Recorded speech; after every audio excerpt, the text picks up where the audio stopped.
SpaceX tested Raptor 3 exactly 5 times before bolting 33 of them onto a rocket and flying for real. Not 50 times, not 500, 5. And here's what 5 ground tests can never prepare you for. 33 engines burning simultaneously, propellant draining down, pressure shifting second by second, under conditions no wind tunnel or simulation can reproduce.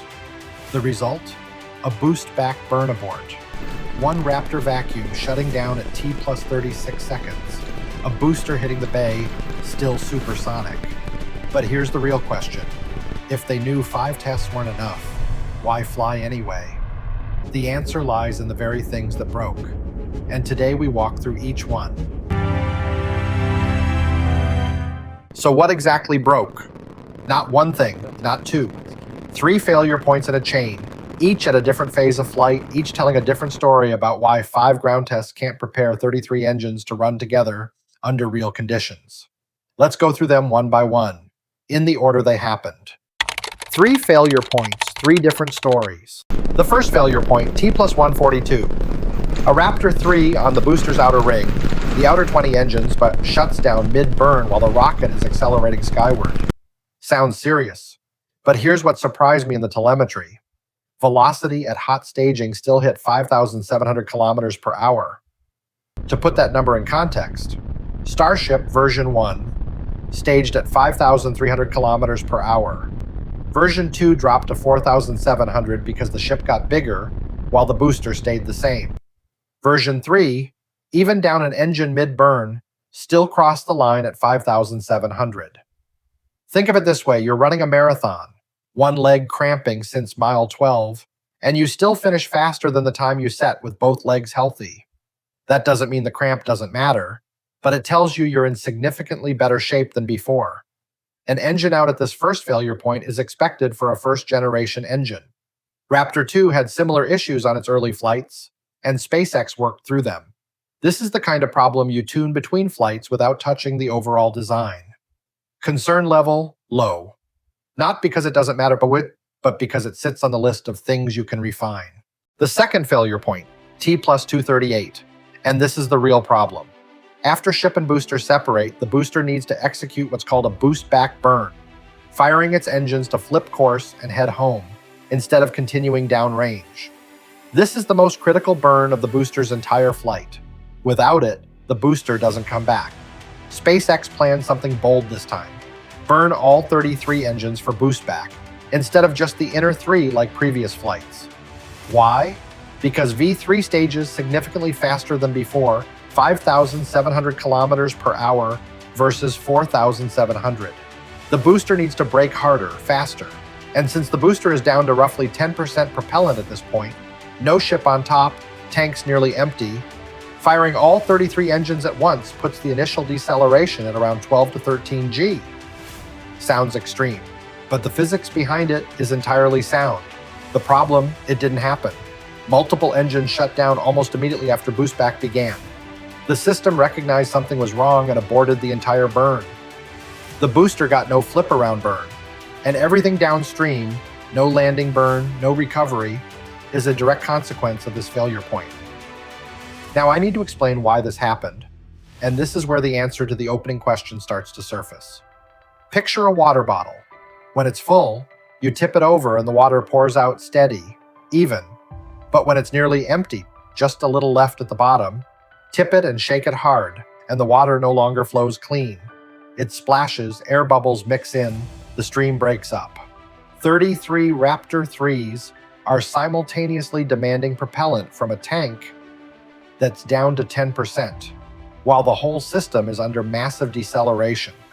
The propellant can't flow steady, the engines don't get enough propellant at the pressure they need, and when an engine doesn't get enough propellant, it shuts down. This is a problem of how fluid behaves under extreme conditions. Low fuel, high force, 33 engines competing for the same supply. And it's exactly the kind of problem no ground test reproduces with enough fidelity. You can't lay a booster on its side in the factory, pour in 10% propellant and simulate 12 G of deceleration while 33 engines fire. Physics doesn't allow that on the ground. The only way to know what happens is to fly it and watch. And that's why SpaceX flew with only 5 tests. Not because they're reckless, because some questions can only be answered at 60 kilometers altitude, tanks nearly dry, under conditions that can't be simulated anywhere on Earth. Flight 12 was the only way to ask. And even if the answer wasn't the one they wanted, they now know exactly what the problem is. Concern level for this second failure point, high. Not because it can't be solved, but because it needs another test cycle at McGregor before they try again. This is the real bottleneck for Flight 13. The third failure point, T+303, the other side of hot staging. Ship 39 loses one of its Raptor vacuum engines, the variant optimized for vacuum operation, just 36 seconds after it begins its burn.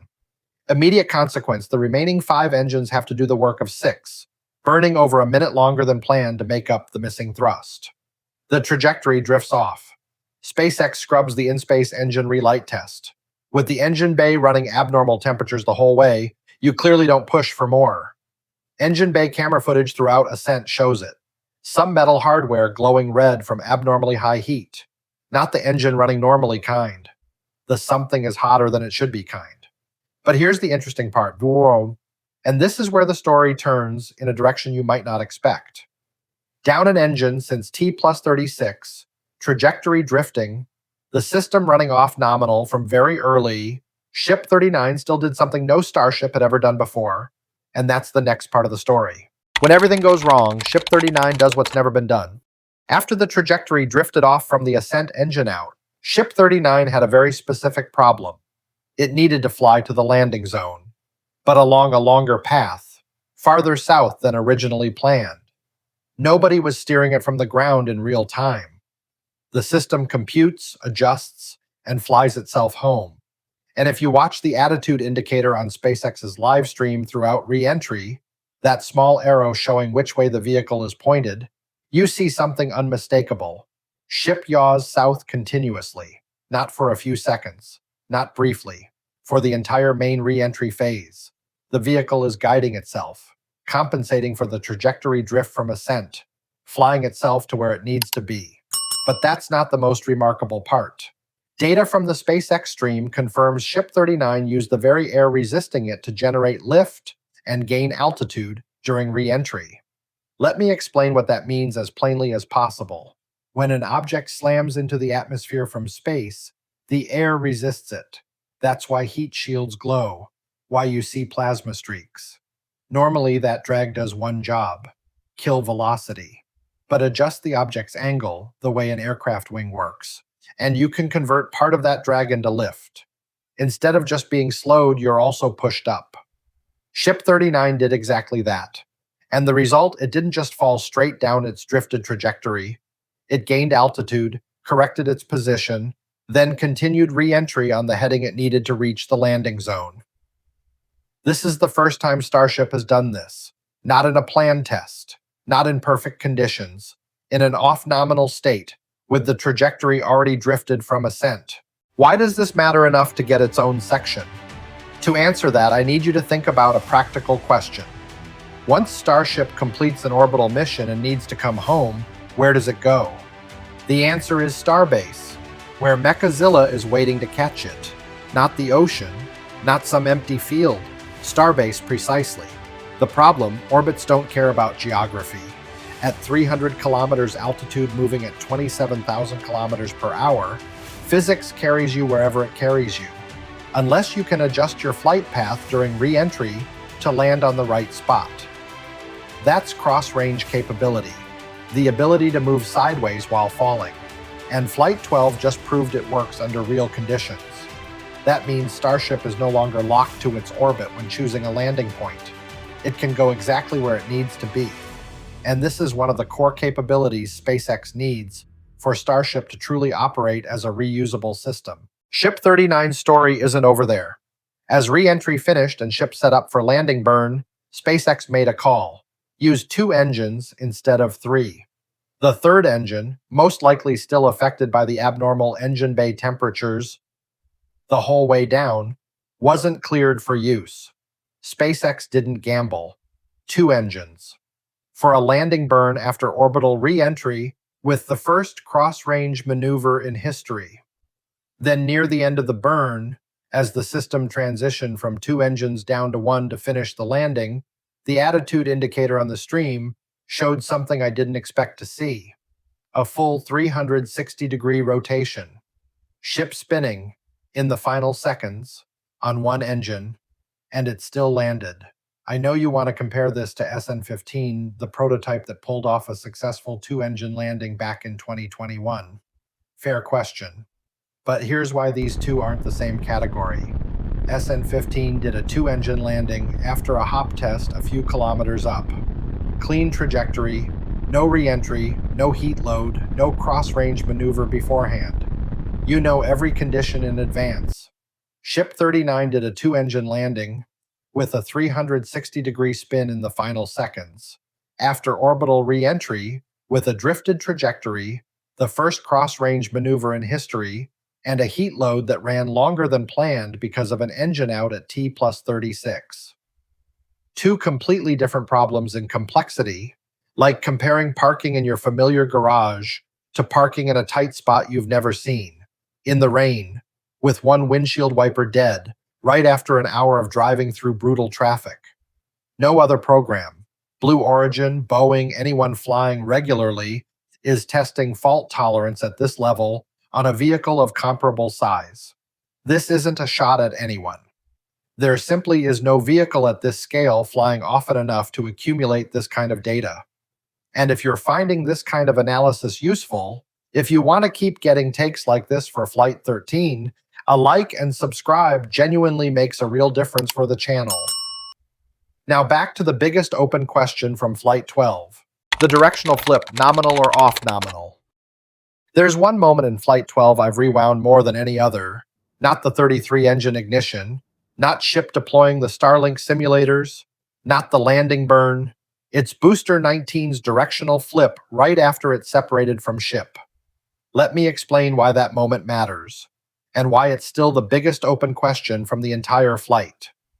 After hot staging, the booster needs to flip around to set up for the Boostback burn.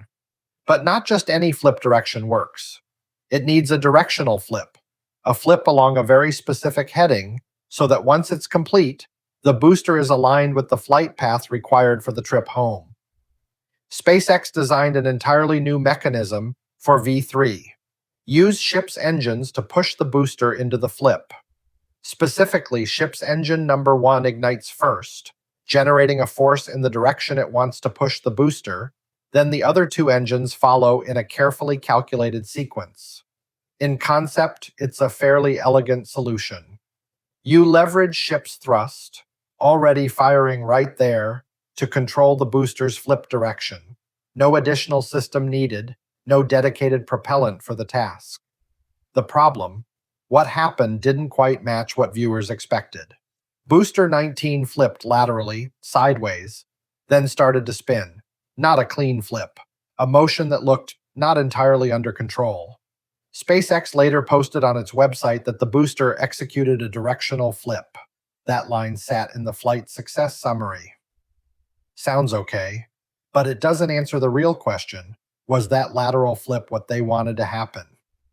There are 2 completely different readings. Reading 1, the lateral flip was per plan. SpaceX designed the booster to flip sideways first, use that rotational momentum to align, then begin Boostback. It's just one step in a choreography more complex than we thought. If that's the case, Booster 19's only problem was the Boostback abort, not the directional flip. Reading 2, the lateral flip was off plan. Ship's engine ignition sequence didn't produce the intended force vector. The booster flipped the wrong way. SpaceX called it a directional flip. In the loosest sense possible, there was a flip. There was a direction, just not the ideal one. If that's the case, there's a separate problem in how ship and booster coordinate during the hot staging sequence that needs solving, on top of the Boostback abort. I don't have enough data to pick between the two, and I won't pretend to have an answer when the information isn't there. What I can say with certainty: if you're watching Flight 13, this is the most important moment to watch. Not liftoff, not the landing burn. The boosters flip right after hot staging, because that's where we get the answer. Pad 2, what nobody is talking about enough. While everyone's looking at failed engines and a booster in the bay, something happened on the ground that barely made a single headline I could find. After 33 Raptor 3s fired off Pad 2, stronger engines, heavier stack, more total thrust than ever before, the engineering team went to inspect the damage. Here's what they found. Chipped paint on a propellant connection port, one sound suppression wall knocked down, and the Gateway to Mars sign near the pad with most of its lettering gone from the acoustic energy of 33 engines. That's it. No significant structural damage, no critical system affected. The pad is ready for the next flight, infrastructure-wise. To understand why that matters, I need you to remember Flight 1, April 2023. Pad 1 after Flight 1 was destroyed badly enough that SpaceX had to halt the entire program for months to repair it. The flame trench concrete shattered. Debris flew hundreds of meters in every direction.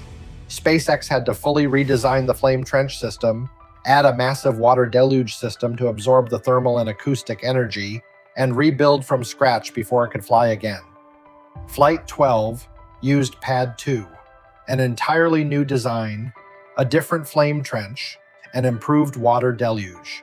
And Raptor 3 is more powerful than Raptor 2 by no small margin. The result? Chipped paint. This is why I put this figure in the group of the most important things from Flight 12, even though it didn't happen on the rocket. Rapid reusability, the ability to fly again in days instead of months, doesn't just require the rocket to survive the flight. It requires the pad to be ready to serve the next one.